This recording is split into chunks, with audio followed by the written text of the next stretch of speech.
Swami Vivekananda, after his guru Ramakrishna attained samadhi, he wanted to take his master's message to the West. So, he wants to go and do this, but he wants to seek the permission of Sharada Devi, who was Ramakrishna's wife. She said, Naren, can you give me that knife? She said, I wanted to see how you will give the knife. You may go and spread the master's message.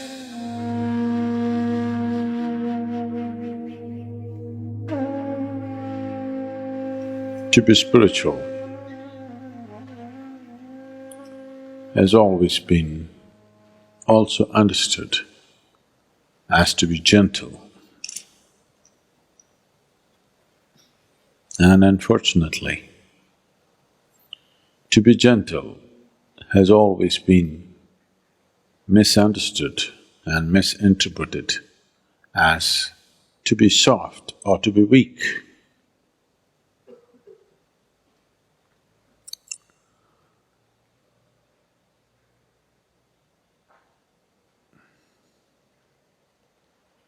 The weak are gentle, not by choice, because they're incapable of making a strong imprint, they're gentle.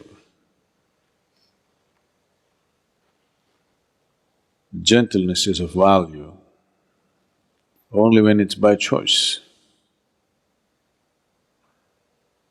You're capable of being violent, but you choose to be gentle. That's of great value. You're incapable of violence. Now you're gentle. That's not of any great value because that's coming from a certain incapability. Today somebody was asking me,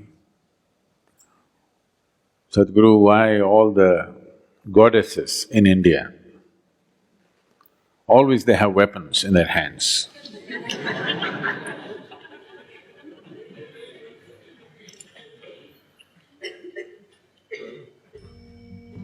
Why our Bhairavi, though she has eyes, she doesn't have any weapons in her hands? 10 hands and no weapons. Because she's done with violence.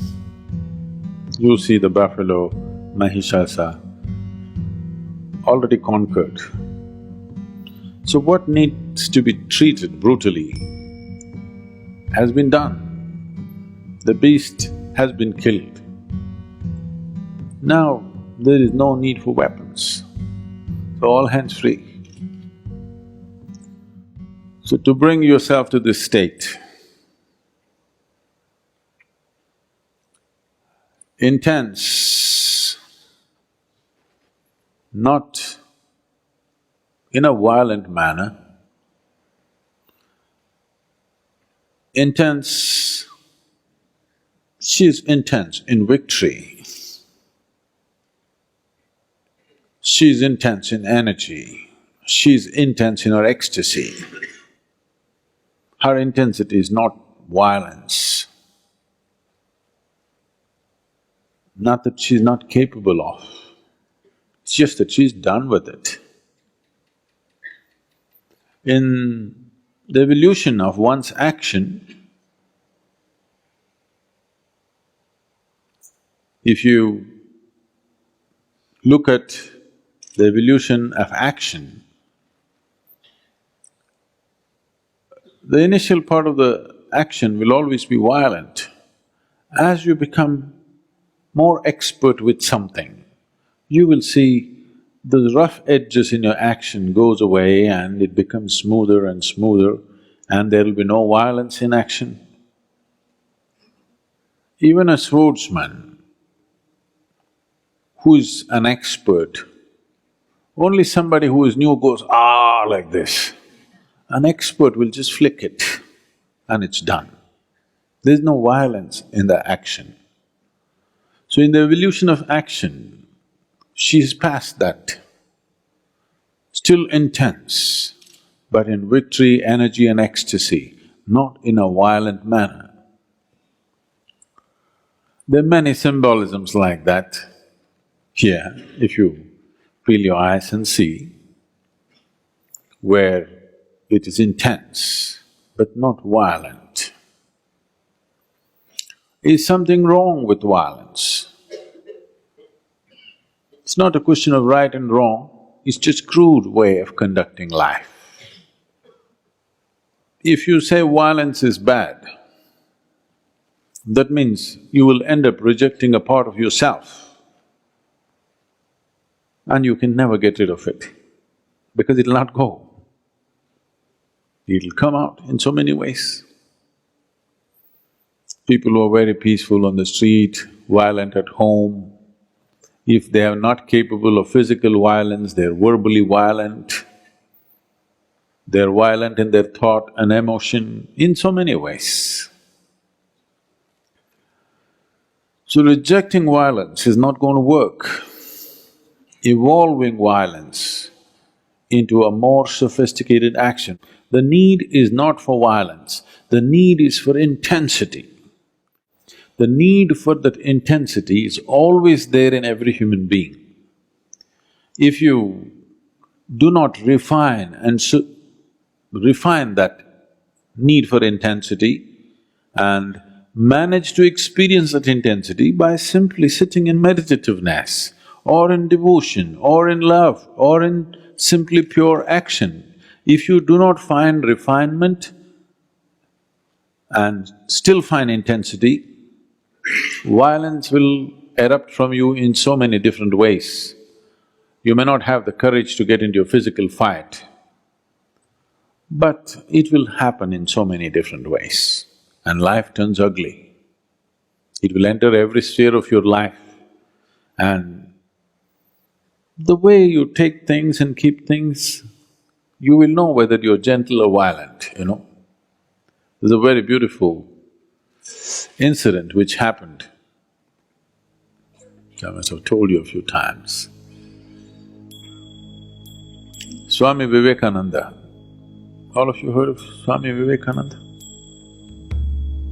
After his Guru Ramakrishna attained Samadhi, he wanted to take his master's message to the West.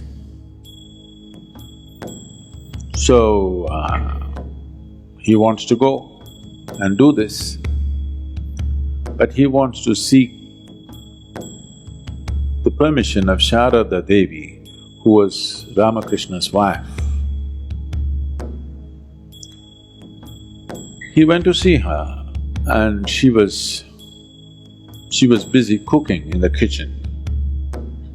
When he went and said this, she was focused on what she was doing without looking up, she listened to him. He said, I want to go to the Western world and spread the message of my master. Shall I go?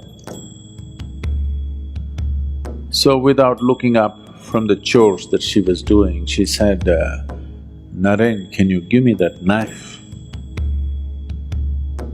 So he picked up the knife and gave it. He's a certain kind of person, so he gave it in a certain way. Not like that, he gave it in a certain way. She took the knife and kept it aside and she said, you may go.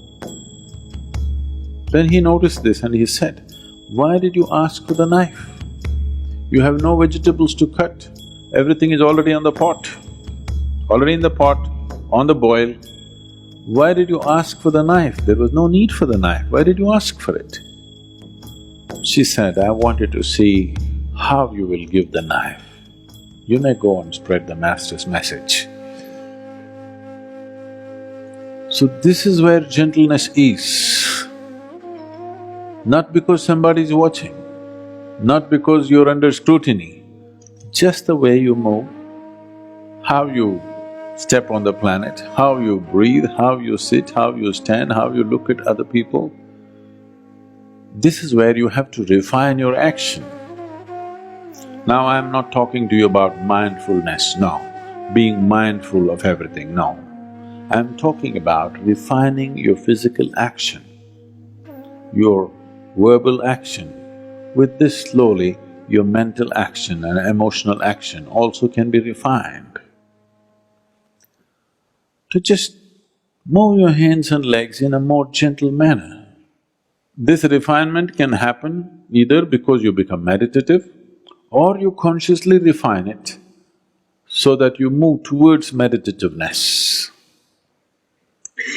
It's good to start from both the ends.